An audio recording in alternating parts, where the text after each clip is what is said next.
Hello বন্ধুরা, সবাই কেমন আছো? আশা করি সবাই ভালো আছো। যে যেখান থেকে আমার ভিডিওটা দেখছেন সবাইকে অনেক অনেক ভালোবাসা। দেখো বন্ধুরা, আজকে আমি কি বানিয়েছি তোমরা তো থাম্বনেল দেখে বুঝতে পেরে গেছো, আর এখানেও বুঝতে পারলে নিরামিষ পনিরের আলু দিয়ে দারুণ টেস্টি একটা রেসিপি।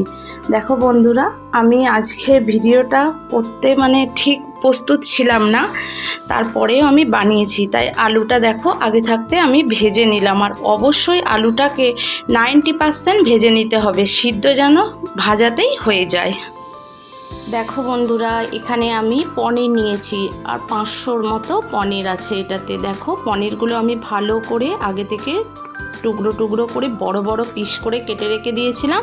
তারপরে এটাকে তেলের মধ্যে দিয়ে আমি ভেজে নেব, আর খুব ভালো করে কিন্তু এই পনিরগুলো ভাজতে হবে।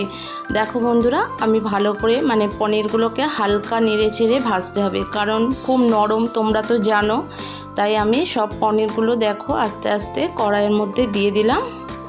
দেখো দিয়ে, আর আগে থেকে কেটে রেখেছিলাম, পুরো ছাড়ানো ছিল না, কাটাগুলো আলাদা করা ছিল না, তাই আমি একটু আলাদা আলাদা করে দিচ্ছি। তোমরা তো দেখতেই পাচ্ছ। দেখো বন্ধুরা, পনির থেকে একটু সামান্য জল ছিল, সেইগুলো বার হয়েছে, তাই জন্য তেলে আর জলের মধ্যে হয়ে রয়েছে।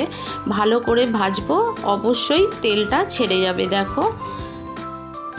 দেখো বন্ধুরা, পনির থেকে দেখো তেলটা ছেড়ে গেছে পুরো। দেখো শুধু তেল, জলের আর কোনো কিছুই দেখতে পাওয়া যাচ্ছে না। আর খুব ভালো করে কিন্তু পনিরটাকে ভেজে নিয়েছি হালকা আঁচে একদম। দেখো এর মধ্যে এবার এক এক করে মশলা দেব।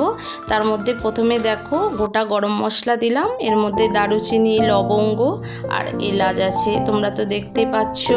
আর খুব ভালো করে কিন্তু মশলাটা বানাতে হবে, যাতে খুব সুন্দর একটা ফ্লেভার আসে। দেখো এর মধ্যে কাঁচা লঙ্কা দিয়ে দিলাম, আর এতে আমি খুব একটা তো ঝাল দেবই না, কারণ তোমরা তো জানো পনির মানেই হচ্ছে একটু মিষ্টি মিষ্টি হবে। তার জন্য এতে দেখো লঙ্কাটা দিলাম, দেবার পরে একটা তেজপাতা দিয়ে দিয়েছি। এবার এর মধ্যে আর যে সমস্ত মশলাগুলো দেব সেই সব মশলাগুলো একসাথেই দিয়ে দেব। দেখো আদা দিলাম, আদাটাকে দেবার পরে আদাটাকেও ভালো করে কিন্তু ভেজে নেব। দেখো সবই কিন্তু এই মশলার সাথেই আমি ভেজে নিচ্ছি। এগুলো হয়তো আলাদা করে করলেও হতো, কিন্তু আমি তো প্রস্তুত ছিলাম না ভিডিওটা বানানোর জন্য, তবু তোমাদের সাথে একটু শেয়ার করলাম, মনে হলো। দেখো এর মধ্যে এবার আমি দিয়ে দেব জিরের গুঁড়ো। নিরামিষ যেহেতু আদা আর জিরে এই সব দিয়েই তো বানাতে হবে। দেখো আর পনিরটা নিরামিষই খেতে বেশি ভালো লাগে। দেখো জিরে দিলাম, হলুদ দিলাম, আর যে যেরকম ঝাল খাবে, আর আমি একটু কমই ঝাল খাই। লঙ্কা তো দিয়েছি কাঁচা লঙ্কা, তারপরে দিলাম শুকনো লঙ্কা। দেখো সব কটা কিন্তু মশলার উপকরণ আমি এর মধ্যে দিয়েই দিলাম। এবার একটু ভালো করে হালকা করে নেড়ে চেড়ে নিয়ে দেখো এর মধ্যে এবার আমি একটু জল দিয়ে দেব, কারণ পনির খুব নরম, বেশি ভাজলে কি বলবো, নাড়লে ভেঙে যাবার একটা সম্ভাবনা থাকে। তাই আমি পনিরগুলো দিয়ে আলুটা দিয়ে তারপরে জলটা দেব। দেখো তোমরা তো দেখে বুঝতেই পারবে যে এইভাবেই কিন্তু রান্নাটা করলেও দারুণ টেস্ট হবে। মশলাগুলো যদি ঠিকঠাক দিয়ে কষা যায় না, যে কোনো রান্নাই একটা টেস্টি হয়। দেখো আমি ভালো করে হালকা হাতে একদম নেড়ে নেব, কারণ ওই পনিরগুলো না হলে তো ভেঙে যাবে। অসুবিধা নেই, ভেঙে গেলে আমরাই খেয়ে নেবো, তাই না? দেখো খুব সুন্দর একটা খুব সুন্দর একটা গন্ধ বেরোচ্ছে, কারণ সব রকমের মশলা কিন্তু এতে দেয়া রয়েছে। আর লাস্টে তো আরও দুটো উপকরণ দেব, সেই দুটো দিলে আরও সুন্দর, আরও টেস্টি হয়ে যাবে। আর দেখো এর মধ্যে আমি দিয়ে দিলাম কাসুরি মেথি। অবশ্যই কাসুরি মেথিটা দেবে, দেখবে একটা অন্য রকম একদম ফ্লেভার আসে। আর মিষ্টির জন্য আমি একটু চিনি দিলাম, আর আগে দেখো একটু নুন দিয়েছিলাম, ওটা দেখানো হয়নি, এখন আবার একটু নুন দিয়ে দিলাম। দেখো দিয়ে এবার ভালো করে নেড়ে চেড়ে নেব। দেখো বন্ধুরা, এর মধ্যে এবার আমি একটু জল দেব।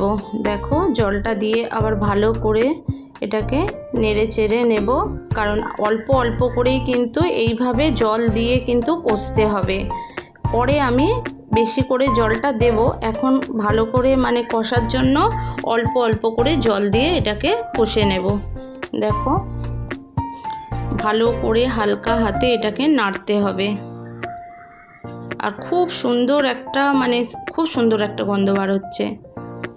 কাসুরি মেথির কিন্তু আমার ফ্লেভারটা খুব ভালো লাগে, যে কোনো তরকারিতে দিলে আমার তো দারুণ লাগে। কার কেমন লাগে অবশ্যই কমেন্টের মাধ্যমে জানাবে। দেখো আমার পুরোপুরি কিন্তু এটা প্রায় মশলা দেয়া রেডি হয়ে গেছে। এবার দেখো এর মধ্যে একটু আমি এবার দিয়ে দেব গরম মশলা। দেখো এবার একটু গরম মশলা দিয়ে আর এটাকে এবার আমি কিন্তু ঢেকে দেব। এমনিতেই আলুটা আগে থেকে অনেকটা সিদ্ধ হয়ে গেছে। দেখো বন্ধুরা, এবার আমি এটাকে সিদ্ধ করার পরে দেখো এই 6-7 মিনিট পরে এবার ফিরে এলাম। দেখো আমার কিন্তু পুরোপুরি আলু পুরো সিদ্ধ হয়ে পুরো রান্নাটা প্রায় কমপ্লিটের দিকে। এবার আমি এর মধ্যে কাজু বাটা আর পোস্ত বাটা এই দুটো এবার উপকরণ দিয়ে দেব।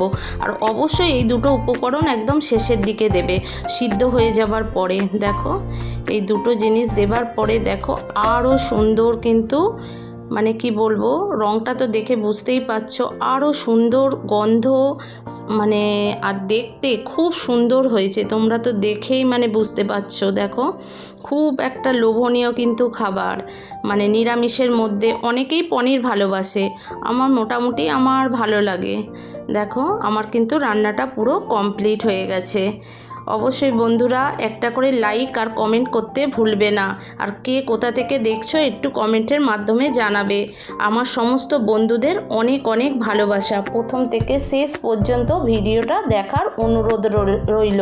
আর যারা নতুন বন্ধু আছো অবশ্যই চ্যানেলটাকে সাবস্ক্রাইব করে পাশে থাকবে। আর সবার প্রথমে ভিডিও দেখার জন্য বেল আইকনটা অল করে রেখে দেবে। আর বন্ধুরা যারা যারা আমার মতো পনিরের যে কোনো রেসিপি খেতে ভালোবাসো আমাকে অবশ্যই কমেন্টের মাধ্যমে জানাবে। আমিও কিন্তু সেই রকমভাবে কিন্তু বানানোর চেষ্টা করব। দেখো আমার কিন্তু রান্নাটা কিন্তু কমপ্লিটই হয়ে গেছে, যেহেতু শেষে ওই যে কাজু আর পোস্ত বাটাটা দিলাম তার জন্য একটু ভালো করে ওটাকে ফুটিয়ে নেব। আর অবশ্যই এটা একটু ঘনও হবে, এত কিন্তু আমি ঝোল ঝোল রাখবো না, একটু অল্প একদম গায়ে গায়ে ওরকমই খেতে কিন্তু ভালো লাগে। দেখো বন্ধুরা আমার রান্নাটা কমপ্লিট হয়ে গেছে। দেখো বন্ধুরা এবার একটা পাত্রে আমি ঢেলে নিলাম। কেমন হয়েছে অবশ্যই কিন্তু সবাই জানাবে। আজকের মতো ভিডিওটা এখানেই শেষ করলাম। সবাই ভালো থেকো, টাটা।